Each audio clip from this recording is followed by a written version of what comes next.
Assalamualaikum dear students. Today our topic is viruses. First of all, we will learn about the definition. So, the word virus is derived from Latin word venom, meaning poisonous pilute. एक लातीनी जुबान से निकला है, venom से निकला है, जिसका मतलब पॉइजनस पिल्यूट है, यानी जहरीला मादा है. It can be defined as non-cellular infectious entities which contain either RNA और DNA. यानी ये ऐसे इनको हम डिफाइन कर सकते हैं कि ये नॉन सेलुलर इन्फेक्शियस एंटिटीज़ हैं. ये सेल पे कंसिस्ट नहीं होती और नुकसान पहुंचाती हैं, और या तो आरएनए पे कंसिस्ट होते हैं ये, या फिर डीएनए पे. दोनों इसमें नहीं होते. यानी जैसे बाकी लिविंग ऑर्गेनिजम्स हैं उनमें आरएनए और डीएनए दोनों होता है, लेकिन वायरस या सिर्फ आरएनए पे कंसिस्ट होगा या डीएनए पे. Normally encased in proteinaceous coat and reproduced only in living cells. और ये क्या है, प्रोटीनेशियस कोट के अंदर मौजूद होते हैं और रिप्रोड्यूस करते हैं ओनली इन लिविंग सेल्स. यानी ये ऐसे ऑर्गेनिजम्स हैं जो कि सिर्फ और सिर्फ उस वक्त रिप्रोड्यूस कर सकती हैं जब ये लिविंग सेल्स के अंदर हों. अगर ये लिविंग सेल के अंदर नहीं है, लिविंग मीडियम के अंदर नहीं है, तब ये रिप्रोड्यूस नहीं कर सकते. इसके अलावा viruses utilise the biosynthetic machinery of the host for its own synthesis and they then transfer themselves efficiently to other cells. यानी इनकी एक खासियत ये है कि जिस होस्ट सेल के अंदर ये होते हैं उसी की बायोसिंथेटिक मशीनरी को यूज़ करते हैं, उससे अपने प्रोटीन कोट बनाते हैं, सारा डीएनए दोबारा से रेप्लिकेशन करते हैं और फिर दोबारा ट्रांसफ़र हो जाते हैं दूसरे सेल पे अटैक करने के लिए. यानी ये इतने पावरफुल होते हैं, इनकी अपनी कोई मशीनरी नहीं होती. तो जिस सेल के ऊपर इन्होंने अटैक करना होता है, फॉर एग्जांपल बैक्टीरिया पे इन्होंने करना है, तो जब बैक्टीरिया के अंदर ये अपना डीएनए रिलीज करेंगे तो अपने डीएनए के ज़रिए से उस पर कंट्रोल कर लेते हैं और उसके जो राइबोसोम्स हैं उसको ऑर्डर करते हैं, कमांड करते हैं कि प्रोटीन तैयार की जाए. तो इसका प्रोटीन तैयार किया जाता है, इसका जो प्रोटीन कोट है, फिर अपने डीएनए की रेप्लिकेशन करते हैं और इस तरह से अपने आप को असेंबल कर लेते हैं. इस तरह बहुत सारे वायरसेस बन जाते हैं. तो ये एक सिंपल सी इसकी डेफिनेशन थी. अब अगर हमने मेजर जो टॉपिक पढ़ना है अपना वो है करैक्टरिस्टिक का, कि वायरसेस की करैक्टरिस्टिक्स क्या हैं. ये लॉन्ग क्वेश्चन में भी आ जाता है, शॉर्ट में भी पूछ लेते हैं.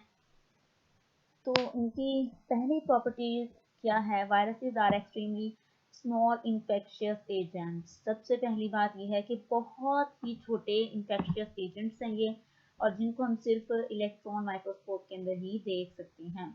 Number 2, they range in size from 250 nanometre of pox virus to the 20 nanometre of parvo virus. यानी इनकी रेंज बताई गई है कि सबसे जो साइज है इनका वो 250 नैनोमीटर है, जो कि पॉक्स वायरसेस में आ जाता है, से लेकर 20 नैनोमीटर तक है ऑफ पार्वो वायरस. 250 सबसे नैनोमीटर जो है वो क्या होगा, छोटा होगा, और 20 नैनोमीटर उस लिहाज से इनकी रेंज बताई गई है. They are 10 to 1000 times smaller than most bacteria. अब एक अंदाज़ा लगाने के लिए बताया, जैसे हम आम बैक्टीरिया को भी सिंपली नहीं देख सकते अपनी आंख से, वो सिंपल माइक्रोस्कोप से नज़र आते हैं, इसी तरह ये वायरसेस का अंदाज़ा लगा लें आप कि वायरसेस इतने छोटे हैं कि बैक्टीरिया से भी 10 to 1000 टाइम्स स्मॉलर हैं. So they can pass through the pores of filter. तो बैक्टीरिया तो फिल्टर पेपर से पास नहीं हो सकते, वो थोड़ा उनका साइज इनके निस्बत बड़ा होता है, लेकिन ये इतने स्मॉल है साइज में कि अगर हम इनको फिल्टर करना चाहें तो हम फिल्टर भी नहीं कर सकते, क्योंकि ये फिल्टर पेपर में से पास ऑन हो जाती हैं. और जबकि इन फिल्टर पेपर में से बैक्टीरिया, मोस्टली बैक्टीरिया पास नहीं हो सकते.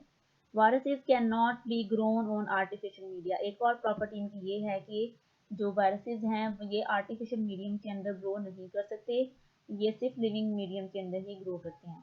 They can reproduce only in animal and plant cells और इन micro organisms.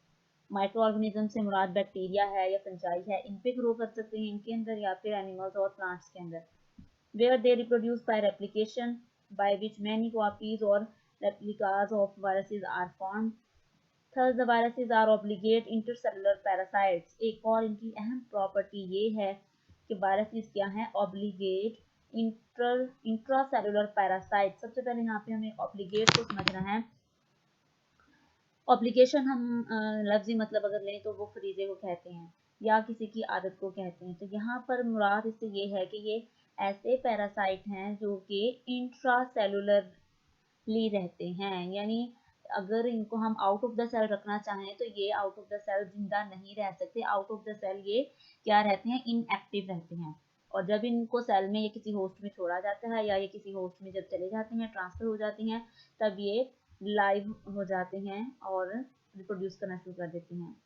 Viruses lack metabolic machinery for the synthesis of their own nucleic acid। सबसे इम्पोर्टेंट बात इनकी क्या है कि इनकी अपनी कोई मेटाबॉलिक मशीनरी नहीं होती अपनी न्यूक्लिक एसिड को सिंथेसाइज करने के लिए, लेकिन इसके बावजूद ये इतने पावरफुल हैं कि जिस होस्ट के अंदर ये रहते हैं उस होस्ट की मशीनरी को यूज़ करते हुए, राइबोसोम को यूज़ करते हुए, वहाँ की ट्रांसफर आरएनए या जो भी उसकी मशीनरी है, मेटाबॉलिक मशीनरी है, एंजाइम्स हैं, उनको यूज़ करते हुए ये अपने न्यूक्लिक एसिड को प्रिपेयर करते हैं और प्रोटीन बनाते हैं और अपने आप को पैकेज करते हैं। उसके बाद है they depend on the host cell to carry out these vital functions. किस पे डिपेंड कर रहे हैं, मुकम्मल तौर पे ये अपने होस्ट सेल पे डिपेंड करते हैं अपने तमाम वाइटल फंक्शंस को परफॉर्म करने के लिए। During reproduction in the host cell viruses may cause disease. जब ये होस्ट सेल के अंदर अपनी रिप्रोडक्शन कर रहे होते हैं तो ये डिजीज काज कर सकते हैं होस्ट के अंदर। All viruses are generally resistant to broad range of available antibodies. जितने भी वायरसेस हैं वो जनरली क्या है, रेजिस्टेंट हैं, अपने आप को मुदाफ़ियत उन्होंने पैदा की हुई है, मुज़ाहमत करते हैं जब इनको कोई भी हम एंटीबॉडी बायोटिक्स देते हैं और उस पर एंटीबायोटिक्स का इन वायरसेस के ऊपर कोई असर नहीं होता। जैसे कि पेंसिलिन है, स्ट्रिप्टोमाइसिन है और अदर है। काफ़ी हद तक ये इन्होंने कंट्रोल किया हुआ अपने आप को कि ये असरअंदाज नहीं होने देते उन मेडिसिन का अपने ऊपर। तो आज के लिए इतना काफ़ी है कि हमने करैक्टरिस्टिक्स पढ़ी हैं वायरसेस की, आप इनको याद कीजिए और फिर मुझे उसके बाद इसका फीडबैक दीजिए। अल्लाह हाफ़िज़।